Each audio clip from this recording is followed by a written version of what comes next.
Assalamualaikum warahmatullahi wabarakatuh.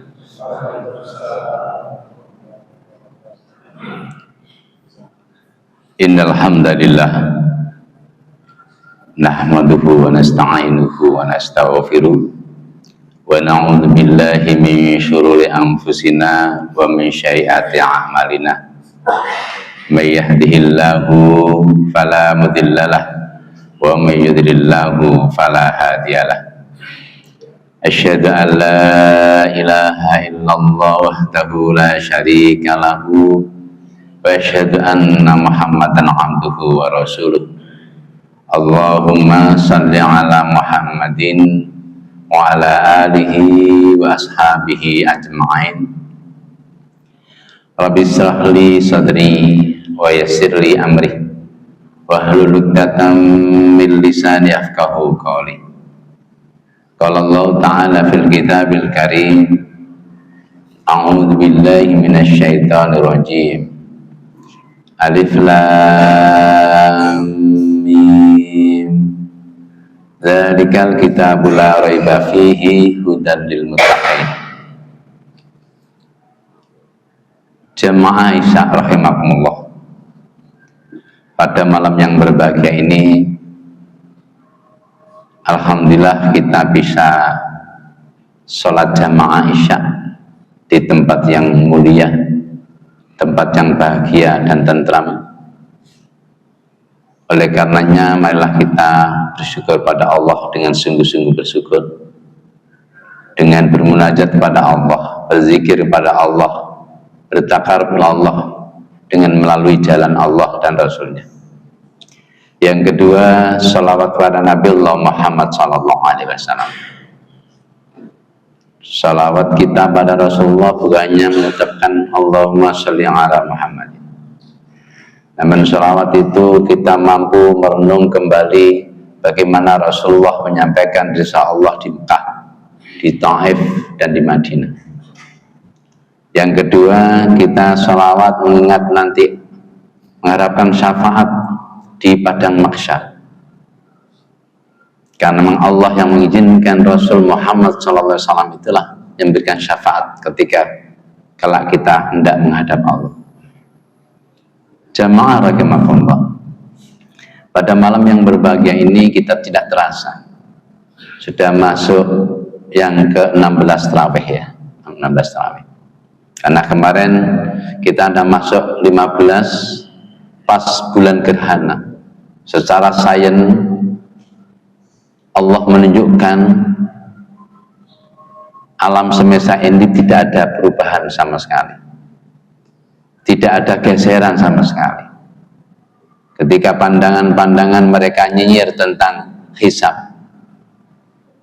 karena itu adalah dua-duanya antara ru'yah dan hisab adalah paduan, bagaikan mata uang itu, ada gambar dan ada nilainya.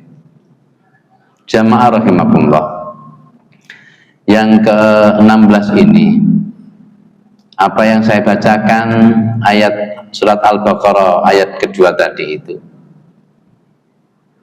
ini adalah momentum kita akan melihat sejarah masa lalu ketika orang tua kita, keluarga kita, sesepuh kita, ustadz kita, para yai kita mengatakan le ngajio, le ngaji, tidak berlomba-lomba mengaji sebanyak-banyaknya, tapi bagaimana mengkaji Al-Quran itu, memahami Al-Quran itu walaupun satu ayat.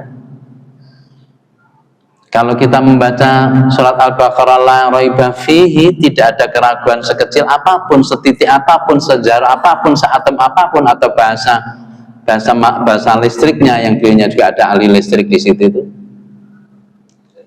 sebesar ion positif maupun negatif, itu kita tidak boleh ragu. Yang disebut la raiba fi adalah ayy, yang dimaksud adalah al-haqqu mir rabbik fala takunanna minal mumtarin. Kebenaran itu datangnya dari Allah dan tidak boleh ragu sekecil apapun tentang kebenaran itu. Loh, ini ada seorang pejabat tinggi mengatakan kalau ingin maju Islam itu maka tidak ada zakat. Ini kan sudah menghilangkan nilai kebenaran.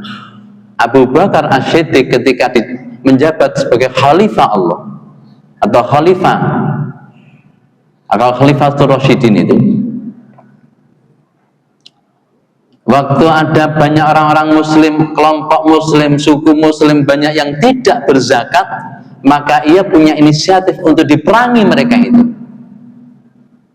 Bahkan Umar bin Khattab yang punya kecerdasan luar biasa, yang peka, yang mengatakan, ya Abu Bakar, pemimpinku, Rasulullah tidak pernah melakukan hal itu. Ya Umar, ini ijtihadku. Kalau gitu, aku sami'na wa ata'na. Dan kemudian yang mokong-mokong zakat itu diperangi. Loh, sekarang ini ada muncul pemimpin para birokrat kita, tokoh kita, walaupun sama muslim, ngomong bahwa zakat itu tidak penting. Kalimat itu ada wa aqimus sholata wa atuz zakat, itu adalah seiring seperjuangan. Kalau kita menengok kembali sejarah masa lalu, tahun 300 sebelum Masehi, ada namanya, kalau di Eropa disebut Alexander the Great atau disebut Zulkarnain. Itu dua tanduk Zulkarnain, artinya yang menegakkan sholat dan menegakkan zakat. Sampai mampu menguasai timur dan barat. Kalau ada seorang pemimpin yang mengeluarkan kalimat itu, statement itu, maka ia menanamkan keraguan dalam kehidupan berislam yang dalam Al-Quran itu. Menanamkan itu. Dulu kita merekomendasi yang namanya profesor, doktor, imam besar, salah satu masjid besar di Indonesia, karena punya pikiran yang objektif menurut psikologinya Ustadz Salim Sungkar ketika kuliah di Manado,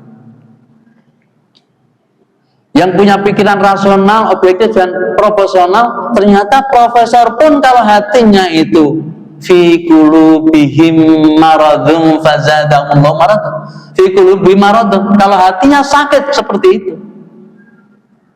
ia ragu terhadap Al-Quran. Ia menanamkan keraguan itu terhadap umat tentang Al-Quran itu. Ia menanamkan kepada seluruh bangsa Indonesia ini yang kadang-kadang keislamannya masih KTP tapi ingin sholatnya dengan rajin, muncul seperti itu statement itu. Kalau kita ingat kembali tahun 80-an, Rektor IAIN Syarif Hidayatullah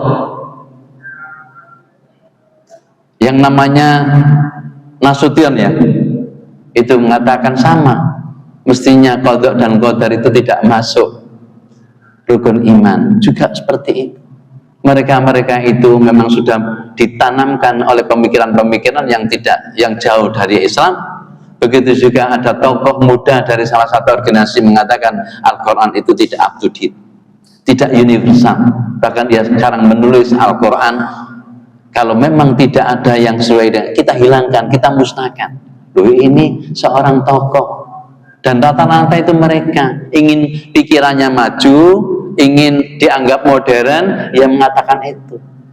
Maaf, ketika jenengan baca buku filsafatnya Ibnu Sina Al-Qanuni, Ibnu Sina abad ke-9, bahwa pikiran itu sudah tercurahkan dalam bukunya. Bahkan ia mengatakan, andaikan tidak ada bimbingan Al-Quran, maka kami sebagai seorang ilmuwan, ahli filsafat, ahli astronomi, ahli kedokteran itu, maka kita akan sesat. Ini Al-Qanun, apa Ibnu Sina abad 9. Dokter psikologi pertama yang masih umur 17 tahun, tapi Allah mengizinkan punya kemampuan kecerdasan yang luar biasa. Loh, ini baru ecek-ecek gelar seperti itu.